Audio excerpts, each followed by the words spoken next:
ఎక్సెల్లా global study abroad summit 2024 జరగబోతోంది. ఫిబ్రవరి 11న ఉదయం 10 గంటల నుంచి సాయంత్రం 5 గంటల వరకు తాజ్ డెక్కన్, బంజారా హిల్స్, హైదరాబాద్ లో.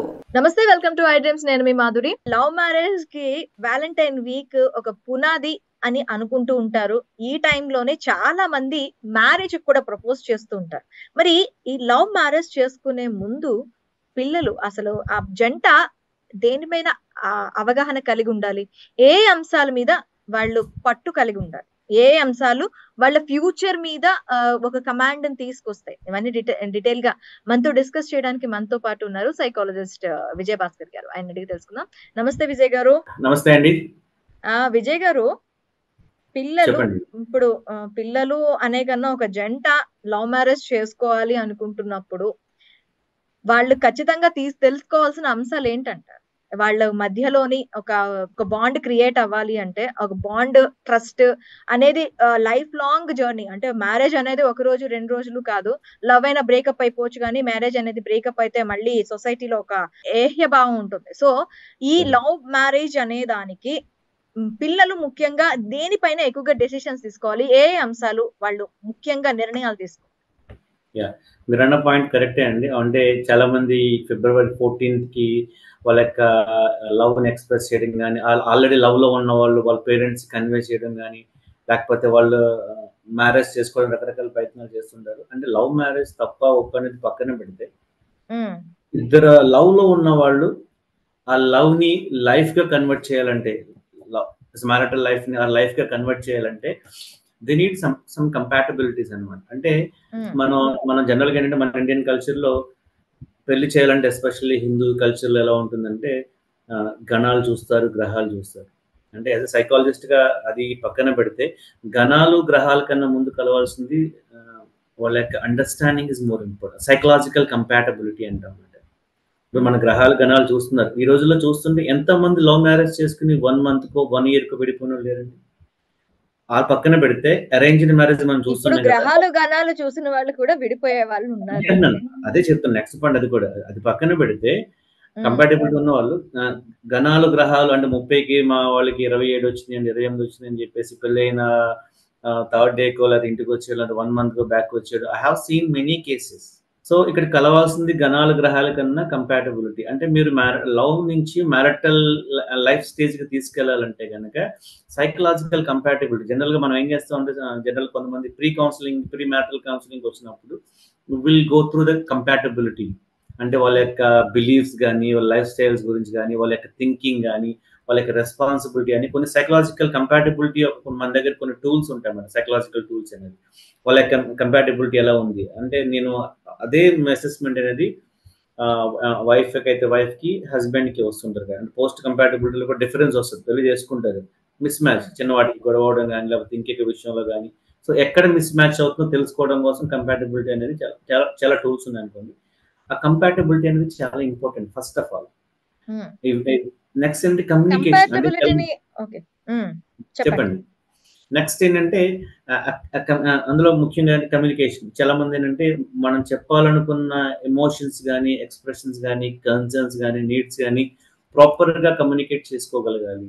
అంటే ఎప్పుడు కూడా కొంచెం చూస్తాను, ఓన్లీ వన్ వే కమ్యూనికేషన్ లో ఉండకూడదు. ఎమోషన్స్ అనేది బోత్ షేరింగ్ ఉండాలి.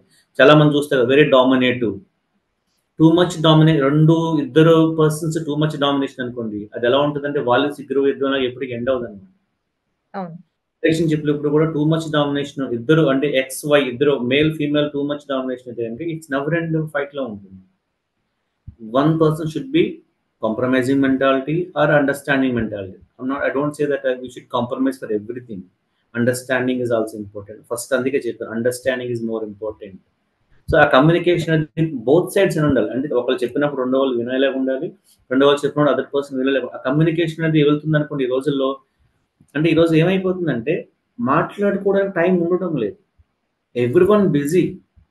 అందుకే నేను ఎప్పుడు కూడా ఏం చేస్తానంటే, మ్యారిటల్ డిఫరెన్స్ వచ్చినప్పుడు I give a love time కానీ, లేకపోతే ఒక టైం ఫిక్స్ చేసుకుంటే కనుక ఈవినింగ్ ఒక 9 to 10 లేకపోతే 8 to 9 ఒక టైం ఫిక్స్ చేసుకుని, if you share our emotions, మన ఇన్ఫర్మేషన్ బోత్ సైడ్ కమ్యూనికేట్ అయింది అనుకోండి, అక్కడ ప్రాబ్లమ్స్ అక్కడ సాల్వ్ అయిపోతాయి.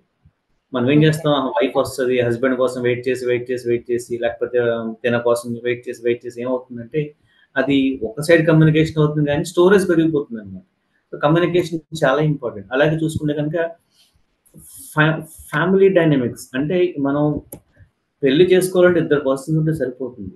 బట్ ఇండియన్ కల్చర్లో చూసుకో, మ్యారిటల్ లైఫ్ నుంచి లవ్ నుంచి మ్యారేజ్కి వెళ్ళాలంటే 2 ఫ్యామిలీస్ కూడా కలవాలి. అంతే కదా, ఇద్దరు వ్యక్తులు కలిస్తే లవ్. మనం ఎక్కడ చాలా చోట్ల విన్నాం, మూవీస్ లో చూసుండొచ్చు, లేకపోతే వాట్ ఎవర్ ఇట్ ఈస్. కానీ ఇద్దరు వ్యక్తులు పెళ్లి వైపు వెళ్ళాలంటే 2 ఫ్యామిలీస్ కలవాలి. సో అక్కడ ఏంటంటే మన ఇండియాలో చూసుకున్నప్పుడు ఏంటంటే there are so many things, అంటే కాస్ట్ అని, రిలీజియన్ అని, లేకపోతే అదర్ థింగ్స్ అని చాలా ఉంటాయి డిఫరెన్సెస్. అవి ఎంతవరకు మ్యాచ్ అవుతున్నాయి అనేది కూడా ఒకసారి వెరిఫై చేసుకోవడం కూడా తప్పు లేదు. ఇవన్నీ చూసుకుని లవ్ చేస్తాం అనుకోవచ్చు, కానీ once they step in to the marriage life, మా అత్తగారు ఎలా ఉంది, అదే మా మామగారు ఎలా ఉన్నారు, మాకు తెలుస్తుంది కదా, బై 1 get 1 ఆఫర్ లో ఉండొచ్చు. ఒక్కొక్కసారి అత్తగారు బాగుంటే కోడలు బాగోవచ్చు, కోడలు బాగుంటే అత్తగారు బాగుండకపోవచ్చు. అంటే బాగుండడం అంటే వాళ్ళ యొక్క అండర్స్టాండింగ్ లెవెల్స్ కానీ, వాళ్ళ యొక్క పర్సెప్షన్, ఆ జనరేషన్ లో మ్యారిటల్ లైఫ్ మీద థింకింగ్స్ వేరే ఉంటాయి, ఇప్పుడున్న డిఫరెన్స్ ఉంటుంది. కాబట్టి అంటే ఫ్యామిలీ డైనమిక్స్ కూడా చెక్ చేసుకోవడం మంచిది. అంటే నేను కాస్ట్ అని చూడమనట్లేదు, వాళ్ళ యొక్క ఫాదర్ యొక్క థింకింగ్ ఏంటి, మదర్ యొక్క థింకింగ్ ఎలా ఉంటుంది, ఒకవేళ ఉంటే మనం ఎలా ఉండాలి, మా అత్తగారు ఎలా ఉంటే మనం ఎలా ఉండగలగాలి, మామయ్య ఎలా ఉంటే ఎలా ఉండాలి, పేరు ఫ్యామిలీ మెంబర్స్ ఉంటే మనమే ఎలా ఉండగలగాలి. అంటే if you want to step in to their family. అలాగే నేను అబ్బాయిను, నేను మా మామగారు ఇలా ఉండాలి అని చెప్పినట్టుగా కాదు. Every one is a human being. So వాళ్ళ యొక్క లైఫ్ స్టైల్ వేరేగా ఉండొచ్చు, వీళ్ళ లైఫ్ స్టైల్ వేరేగా ఉండొచ్చు. కాబట్టి ఒక దాంట్లోంచి ఒకళ్ళు కొంచెం మిక్స్ అవ్వడానికి టైం పట్టొచ్చు. సో ఏంటంటే ఆ ఫ్యామిలీ డైనమిక్స్ మ్యాచ్ అవ్వడానికి కూడా we have to work out. మీ ఇద్దరం కలిసిపోయాం, మాకేమైపోయినా అనుకుంటే అది వేరు. ఫ్యామిలీ ఆల్సో ఇంపార్టెంట్ కదా. అలాగే ఫైనాన్షియల్ థింగ్స్ కూడా, అంటే financial management, both are well off అనుకోండి, ఫైన్. ఇన్ కేస్ డిపెండెంట్ అయి ఉండి ఆ ఫైనాన్షియల్ థింగ్స్ లేకపోతే ఏంటంటే ఆఫ్టర్ మ్యారేజ్ ఏంటంటే నాట్ ఓన్లీ అండి, ఇప్పుడు పెళ్లి చేసుకోవాలి అనుకునే వాళ్ళు 18 years కి మాకు ఓటు హక్కు వచ్చేస్తుంది, మేము పెళ్లి కూడా చేసేసుకోవచ్చు అని 18 years కి పెళ్లి చేసే ఇద్దరు అబ్బాయి అమ్మాయి కూడా 18 years కి వాళ్ళకి ఫైనాన్షియల్ బ్యాకప్ లేకపోయినా కూడా మ్యారేజ్ చేసేసుకోవడానికి ముందుకు వెళ్ళిపోతున్నారు. అంటే తర్వాత ఏంటి, పెళ్లి చేసుకున్న తర్వాత అంటే అప్పటి వరకు ఏదో ఉంటుంది, ఒక 3000 5000 సర్వ్ అయిపోతారు. ఆఫ్టర్ అదే 3000 5000 పేరెంట్స్ ఇస్తారు కదా, పేరెంట్స్ ఇస్తారు కదా. ఆ 3500 5000 వాళ్ళ లైఫ్ లాంగ్ వాళ్ళకి అది సరిపోతుందని అని అనుకుంటారు.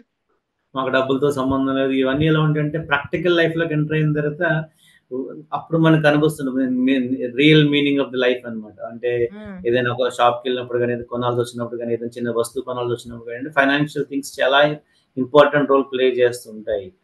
సో ఫైనాన్షియల్ కంఫర్టబిలిటీ కూడా చాలా చెక్ చేసుకోవడం చాలా, అందుకే లైఫ్ని మ్యారిటల్ లైఫ్ని స్మూత్గా లీడ్ చేయాలంటే కనుక ఈ చిన్న చిన్న బగ్స్ అనేవి ఉంటాయి. అంటే మీరు చెప్పినట్టు ఏంటి సార్ సైకాలజిస్ట్ అంటారు, ఇవన్నీ వెరిఫై చేసుకోవాలంటారు ఏంటంటే ఖచ్చితంగా చేసుకోవాలని నేను సజెస్ట్ చేస్తాను. ఎందుకంటే మనం స్టార్ట్ చేస్తున్నాం, మ్యారేజ్ అయిన కపుల్ ఆఫ్ డేస్కి అత్త మామలతో గొడవలు విడిపోయారని, లేకపోతే మా అత్తగారితో గొడవట్లేదని ప్రాబ్లమ్ ఫేస్ చేస్తే, ఫైనాన్షియల్గా స్ట్రగుల్ అయిపోతున్నామని విడిపోయిన వాళ్ళు, ఇంటికి వచ్చేసిన వాళ్ళు చాలా కేసెస్ ఉన్నవి.